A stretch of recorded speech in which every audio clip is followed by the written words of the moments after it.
week is a very special NFL episode in honor of this week's opening kickoff of the NFL season.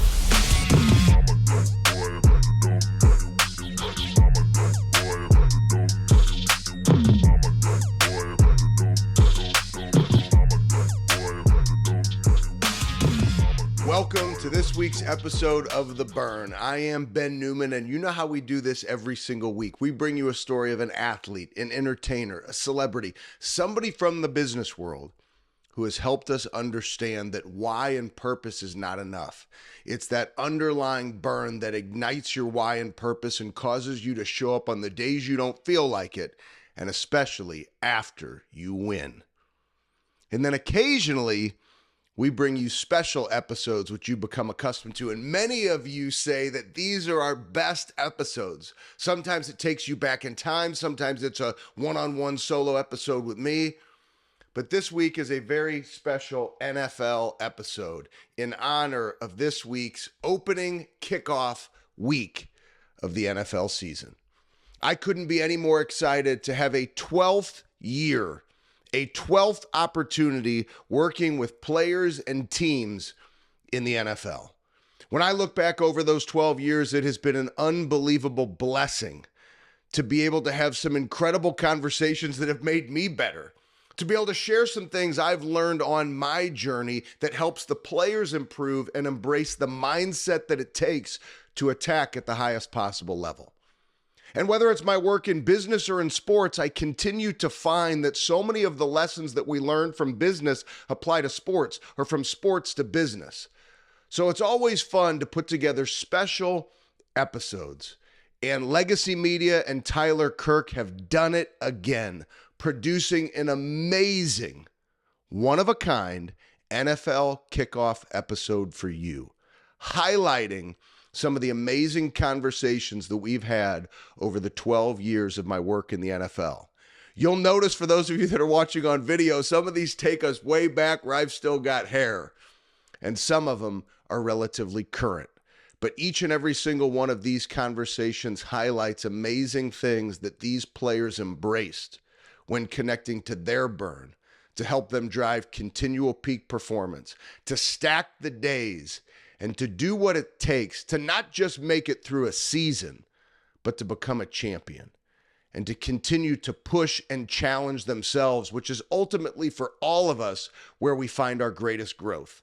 It's not when things are going well. It's when we have challenge and adversity where oftentimes you need that burn the most. So what did we do? Once again, we went back to the archives in the 6 seasons of The Burn to find some of our favorite episodes with some NFL legends, current NFL greats, NFL Hall of Famers, to help you attack your next level. Lock in to this week's episode. Make sure you grab a pen and paper, because there are going to be some keys, some takeaways, some thoughts, some disciplines, some principles that are going to help you not only connect to your burn, but start attacking your days differently. Jackson, Mississippi, a 3-bedroom apartment. I had one camera guy to come out and film the draft. And I had no idea I was going to get drafted by the greatest franchise ever. I get the call from the greatest coach, Bill Walsh, said, we're going to make you the 16th player in the first round to the San Francisco 49ers. They had just won the Super Bowl at Stanford against the Miami Dolphins. And I thought about, oh my God, I'm gonna get a chance to mingle with Montana, Dwight Clark, all of these great players, Eddie DeBarlo, the owner of the San Francisco 49ers, all of that. And it was a standard with the San Francisco 49ers. That's the first thing they told me when I got to the Niners. The way we practice, the way we prepare, do all of those things, the way we travel, a professional on the football field, off the football field. You had to conduct yourself in a very professional way. So I go into that locker room and I'm sitting and I'm like a little kid in a candy store, guys. I'm serious, because I'm looking at some of the greatest players to ever play the game Hall of Famers. And I said to myself, I remember the second I went into the locker room, I said, I got to prove myself. I got to earn it. So during practice, I would catch a 5-yard slant, 95 yards. Every ball that I caught, I finished to the end zone. So these veterans, they're looking at me like, what is up with this rookie? We're going to be out here forever if he continues to run to the end zone. But all of a sudden, everybody else started doing the same thing. That's how you build a team, a championship team. Because now you got guys in position downfield that could help a Roger Craig or, help a Dwight Clark score a touchdown. So, that was major for me. I mean, to be in that locker room with some of the greatest players to ever play the game, and coming from a small, predominant black school, and getting drafted in the first round by the greatest coach ever. And I'm gonna give you guys a little backstory on that. So San Francisco, they were in New Orleans to play the Saints. And they fly in that Friday, and Bill Walsh, the head coach, was flicking the channels, and he noticed me that Saturday running across the television, running away from the opponent, making catches. So he goes back to the scouting department of the San Francisco 49ers and say, hey, we need to look at that guy from Mississippi Valley State University. Can you believe that? Wow, that's what I said. Yeah. I said, seriously? That's how it happened.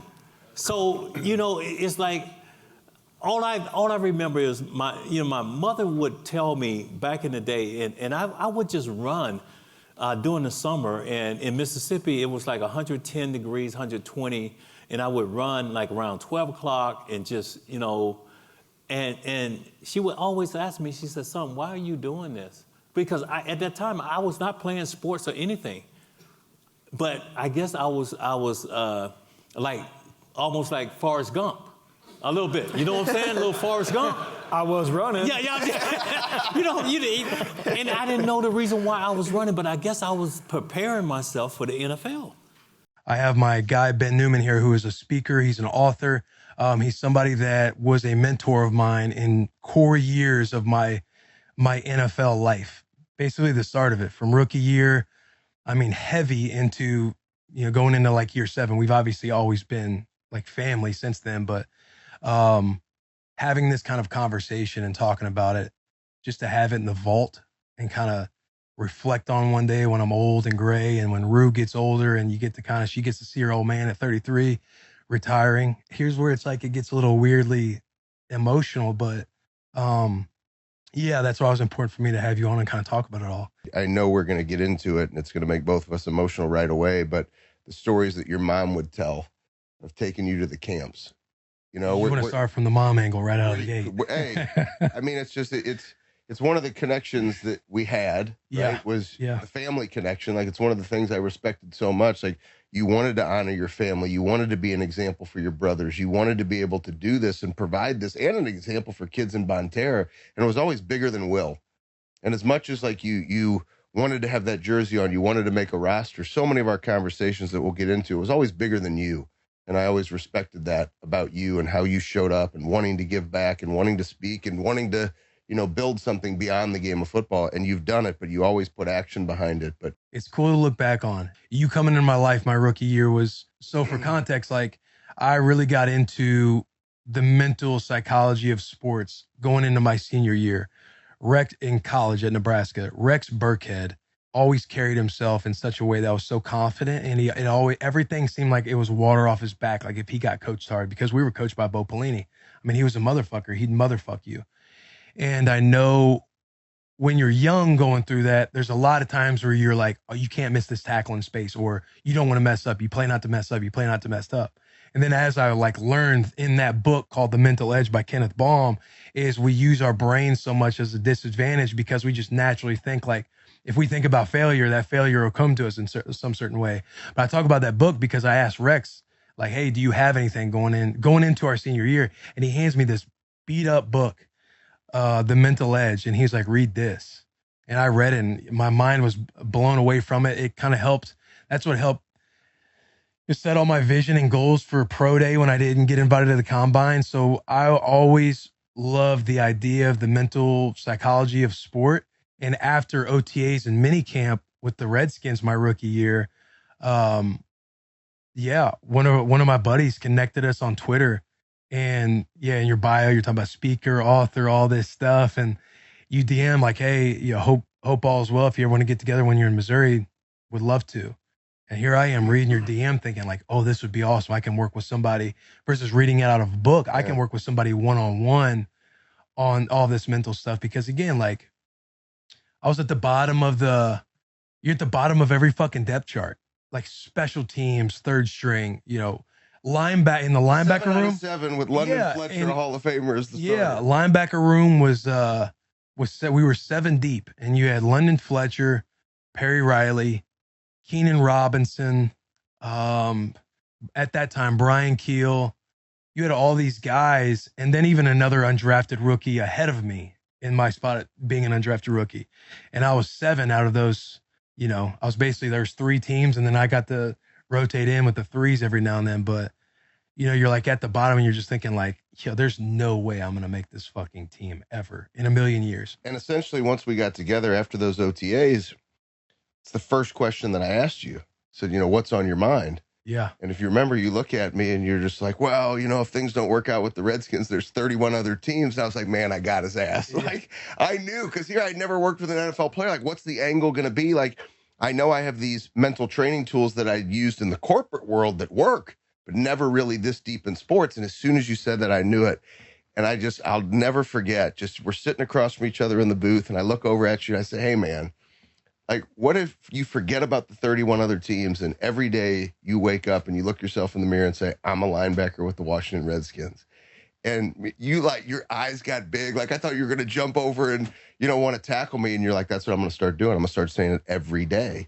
And then that next day, you literally texted me. I was pulling into a restaurant called Bristol. I mean, these are things like why our relationship is so special. I remember every detail. I'm pulling into Bristol wearing the damn suit again because I'm still a financial advisor. And I'm pulling in and I get this text message, hey, do you drink coffee?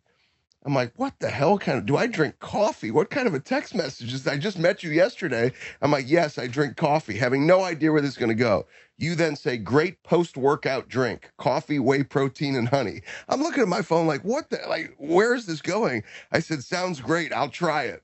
And you responded back, that's what a linebacker with the Washington Redskins drinks. And I thought, holy shit. The moments I'll remember of like my legacy will be days that I stayed after and picked up the locker room, and guys don't even know it. Like, I picked up their cleats and picked up their stuff and put it away and felt like, hey, I want to make sure the equipment managers know, like, I love you guys, man. It ain't right for our locker room to look like this. Like, they see that equipment room goes, man, Big Whit picked up the whole locker room for us, dude. That's cool as crap. Like, I feel important. He did that for us. I want to, like, I'll think of the moments that, like, the ops team or somebody that I like took them lunch or gave them all a gift certificate at the end of the year to just tell them how much they meant to me, or the training staff, taking them to dinner, taking them on trips in the off season, like things to just make people feel important and special. And like, you don't just take them for granted. To me, I hope that my legacy will be when people were with me in an organization or they had a chance to be a part of things with me, they'll go, one guy that I know appreciated what I did for a living, like this dude, he appreciated me. And I think when you make other people feel better about themselves and better about their value to who they are to you, then that spreads to other people, because then they go and do the same thing to people around them. It makes them take notice of what that meant to them. And then they do it to others. And then before you know it, just like a bad cold, that infects the whole building. And everybody in that building now has a demeanor and an attitude and a culture of, man, I want to make sure the people around me feel better about who they are and why I appreciate them. And when you start to have that, you are the ultimate burn, because nobody wants a piece of that fire. Because when your fire in an organization goes from 3 guys that are really special, they're just good football players and can be good on a football field, to 100 people that love each other, care for each other, and are going to do anything they can to fight for one another, that's one big ass fire you don't want to be part of. And to me, that's what the ultimate goal was. And I hope that that's what my legacy ends up being, is that everywhere I was, it was about the people I got an opportunity to do stuff with. But so many times, just as social media, one of the disadvantages is many times people read into postings as a perfect life versus I wish we would post more of the process to the perceived perfect life, because there's none. The burn that comes to me to answer that question, Ben, is the burn to not quit. Success is the ability to bear pain, not be a pain. I wish I could tell you it's been 27 years of bliss. It's been great. Has not. I wish I can tell you raising the three girls and the son has been easy, has been great. There has been challenging times. And the biggest passion point, burn, right now that's coming to me to make sure anybody that's listening, before I go into any of the 55 interceptions, all those things, to be great in life, that God has called all of us to be great at something. There's a level of understanding that there's a burn to stay in it, to not quit, to understand that every part of it is a part of helping develop you to become the person you are supposed to be at each phase of your life. Have you thought about writing a book, but just don't have the time? We would love to help you make that dream come true this year. Introducing BNC Publishing. We offer an in-house 3-step process to help you bring your book to life. The whole process only takes 60 to 90 days. Compared to 18 months for traditional publishing methods, we work fast. To see if we are a good fit to work together on your project, email our team at info@bennewman.net. That's info@bennewman.net. Now, back to the show. We're talking about mental health. We're talking about the struggles mentally. It's not this forbidden thing to talk about. And I think the perspective that you bring from being a player, not somebody who just showed up to a couple of training camps, like you had an amazing career, and then now to go get your doctorate and to do what you're doing, I can't wait to see where you take this. But what I always think about, and what I want all of our listeners to hear, is where does that kind of a burn come from? Because I'm not sharing anything private here, but you made plenty of money. You didn't have to go back and get a doctorate. You didn't have to do these things. You have a 2,000-hour internship coming up. You didn't have to subject yourself to that. So you have to have a burn for life to be great for people. Where does that come from for you, Julius? Yeah, I like to say it, and I hope everybody can appreciate the way that I say this, because it works in my mind. Maybe it's not the most politically correct, right? But I always say, because I'm a little black kid from Stockton, California. Because when I grew up, I did the same thing everybody else did. I threw rocks at my friends. I kicked cans down the street. I hopped on my scooter. And I always wondered what life would be like when I grew up. And my compassion for others, it comes from faith, right? At an early age, thank goodness to my parents, they put me in a Christian school. And I got to spend time understanding and learning about the Lord. And when you read and you study scripture and you get to learn about these messengers and prophets and people of faith that have come to care for the world, you pick up a little bit of that. So I think those are those two things that really define me, right? Like my heart and how I care about people came from faith, and my drive and my ambition to continue to prove people wrong and to continue to achieve the things that I'm after, it came from the fact that, I wasn't like a top 100 kid in 8th grade. I was playing basketball at the end of the bench in freshman year just because, I wanted to go to college one day. And that drive and saying, I need people to believe in what I'm after. I'm hungry to achieve the things that come into my head as visions. And once they show up, and I ask myself, are you aligned with it? So what we talk about all the time, I immediately start taking action. And that action comes from this fire inside of me. I don't know if it was just born into me. I don't know if I developed it, but I've always had this desire to achieve. And that's really what sustained me through the challenges that life throws at you. It's kind of one of my favorite subjects when you talk about mental toughness. A lot of people think that a lot of us are born with mental toughness. Absolutely not. Mental toughness is what's developed over years of honestly getting tired of listening to what everybody else is saying or the situation that may be in front of you. Your imagination dictates your consistency to chase a different you every day. When you talk about mental toughness, I want to be clear.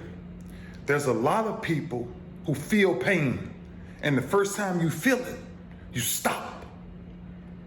But true great ones and people who have figured out not how to own mental toughness, but how to deal with it, is that when we feel pain, we actually chase it. We go back to it. I want to feel what that failure feels like. I want to know that I have the ability to change my life at any point that I get ready. Someone is sitting in the audience right now and someone is watching this and you're asking the question, is he talking to me? I'm talking directly to you. Great people always choose to keep getting back up. Great people, they find ways. Forget what the world says do. Forget what the expectation of what you think everybody else wants you to be or become. And understand that mental toughness is a lifestyle. A lot of people talk about poverty and growing up the way I grew up as sometimes a disadvantage. And it is in many ways, but it taught me something. That if I'm gonna do anything, it's gonna start here, but it's gonna be triggered from your heart to wanna change, to wanna make something that you believe is impossible, possible, but mental toughness. Every day we have a choice to get better, and nobody stays the same. So if you're not getting better, you're getting worse. That's a hell of a question. Draft day was one of the worst days of my life, right? It was that day of 32 executives and head coaches telling you you're not good enough for our investment. And that was bone shattering for me as a 22-year-old kid with all the hopes and dreams and the plans of being an NFL football player, like you were saying. The big thing for me right there on that path of uncertainty, the path of, I was at a fork in the road in my life. It was go to Oracle and start selling software for the rest of my life, or it was take this path of most resistance of all the issues that could possibly happen, of all of this, failure that could possibly happen, and try this undrafted route. And that moment where, I was able to, I know I talk about this, when my dad, sat me down the next morning after this draft day, I'm going to head out to Alameda, California. He's like, are you ready to go take a job? Are you ready for that? And it wasn't handed to me. It wasn't given. And there was a moment there where I was able to internalize this burn, this feeling of inside of me where there was no more trying to find some sort of validation from anybody else. No coach, no general manager, no teammate could tell me, oh, you're great. You're good enough. No, it was like internalized now. So many times people say to me, like, what is my burn? I don't know what my burn is. So Eric has some of those deep emotional adversity driven burns, right? From watching what his brother endured, right? To his connection with God, now his family. But what I also heard, your short-term burn was, I will be a #1 draft pick. Yep. And so you can have a short-term goal that becomes a burn, because remember, the burn is what ignites the why and the purpose to drive action. And that's what it did for you, which I think is powerful. I wanted to highlight that because we get emails and DMs and people saying, I don't know what my burn is. Well, then have a short-term goal. But then, if you pay attention to what Eric said, you reset it. You said, okay, now what's next? Mm-hmm. And I know that what's next mentality is everything to you, right? Yeah, and I'll say this real quick on the short-term and long-term burn, because you hit the nail on the head, because I'll often encourage guys, whether they're in college or whether they're a businessman, man, make the background of your phone, I know how long you're looking at your phone each day, make the background of your phone something that is going to ignite you. And sometimes that's a short-term goal. Heck, it might be a Rolex that you want to buy, and that's the goal that you're going to, when you have this many sales, that's what I'm going to get. Okay, that might be your short-term burn, your short-term goal. But as I would run sprints in college, I would always say this before a conditioning session: your brother didn't even have a chance to walk. How are you going to complain about running? I don't care how hot it is, how cold it is. Like, your brother couldn't even walk, and you're going to sit here and complain about running? You get to run. You don't have to run today. You get the opportunity to run, to wear the Louisville Cardinal uniform. You get to do that. Well, then I have a little different mindset heading into that workout. Got to keep fighting. You keep fighting. And I wrote a first-person story a couple years ago at K-State, and the title of it was Keep Surviving. And, you know, it's not always about, obviously I'm a winner. We're all winners. We want to win. We want to compete. But there's some point in time in life where you just got to survive and advance a little bit, you know, and get through the process. And that's what I did. I mean, after I hurt my shoulder, I was in the training room every single day and having to start over a little bit, throwing a football. And I mean, it's literally starting from square one. And that was so terrifying to me because there's so many thoughts of, is it going to be the same? You know, what is this going to look like? I never faced any severe injury ever in my life until then. This is the first time I faced it. But I connected with people who I knew in my life who had faced some severe injuries, and I put a plan together of how am I going to attack this? And when those thoughts come to mind of doubt and second guessing, I'm stopping in that moment and I'm erasing those thoughts. Think about the little things. You meet your wife, you go make 3 Pro Bowls, but she shook you up a little bit, getting you to think differently. So tell us about that garden. Well, I think when people want to be successful, they say you need to be obsessed with things. And I think that's absolutely true. Anything that is worth fighting for, you need to be obsessed about. But it's also about being obsessed from a more diverse standpoint. So it's not just focusing. I need to focus so much on being successful in football. I need to make sure my weights are here. I can lift this. I can run this far. It's also, you know, being obsessed about being a good person, being a good father, being a good husband, and me being a good friend.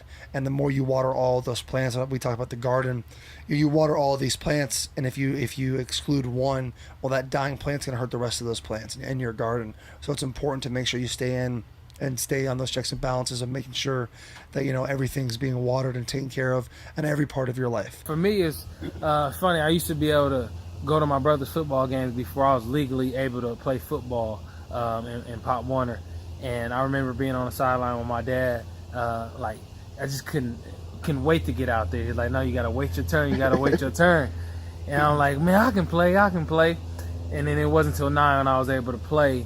And, you know, he was gone by then. But, you know, from that moment on, and when I started playing football, a lot of the memories of me being on the sideline with him racing across the street to the garage was like, okay, I always want to play, but now it's a different meaning. The love of the game became even deeper because of those memories that I have with my father. Remember that last thing you always say, you know, legacy, carry on your mom's legacy. And I take that to heart every time. And, you know, her last name was David. We have the same last name. And I got to know every time I walk out the door, I carry her last name. So I got to be able to, you know, represent it the right way. Every time I wake up in the morning, I walk out my door, before I actually leave the house, it's a picture. And like right before I get to the door of her, where I kiss it and, you know, just thank God. And I just remember her before I walk out the door to know that I'm wearing her last name. And I gotta try to honor that the best way I can, because she did so much for me in my life, and it was so much that I want to do for her. So even though she's not here, I'm still doing what I can for her, because, you know, she raised me the right way, and it's a lot of stuff that I have to accomplish. Off the simple fact what, you know, she put me in the position to do. But I never dreamed this big when I was a kid. I never thought, oh, one day I'm gonna get drafted in the NFL, until I got to elementary, like 4th grade, 4th, 5th grade. We used to have assignments and stuff, and it'll have your career. What do you want to be? I put NFL. What do you want? NFL. And I get in trouble. My teacher would be like, come on, let's pick something realistic. Like, you're not gonna go to NFL. Like, no, it's very slim chance you're gonna go to NFL. Like, she always would tell me that. And, you know, I always ignored it. Like, always, I never paid attention. I still wrote NFL in my paper no matter what. But I'll say this. It's been over a decade, and I'm sitting here in the NFL, and I'm extremely fortunate, extremely blessed to have this position. I've worked with some of the greatest coaches in the history of this league, and I've been around some of the greatest players in the history of this league. None of that would have been possible, not even remotely possible, without being able to hinge on the fact that I could be mentally tough when needed. Am I as good as I need to be? Absolutely not. So what's my next challenge? The challenge never ends. If I can't lock in and focus on my daily process now to be a better father, to be a better husband, to be a better employee, to be better in every area of my life, then that's ultimately a failure. How am I going to do that? I'm not going to look for the next 30 years down the line. I'm going to focus on today, right now. What can I do to get better? I take the toe test every morning. When I wake up, when my alarm goes off, I don't want to hit snooze. You hit snooze, that's the first loss of the day. Get out of bed. When you hit the ground, take the toe test. You make a decision. Once your feet touch the ground, are you going to be great today? Are you going to lock into the process? Are you going to make mistakes? Of course. I make mistakes every day. We all do. Are you going to be able to overcome those? Look past them and then self-motivate yourself, stay disciplined, and then get back on the horse so that you can ride into the next opportunity, because they are just that. They are opportunities. Are there obstacles in this world? Are there challenges? Yes. This is a dark world sometimes. It's not always, oh man, that guy's just done so great. I bet he never had a bad day in his life. We all have bad days.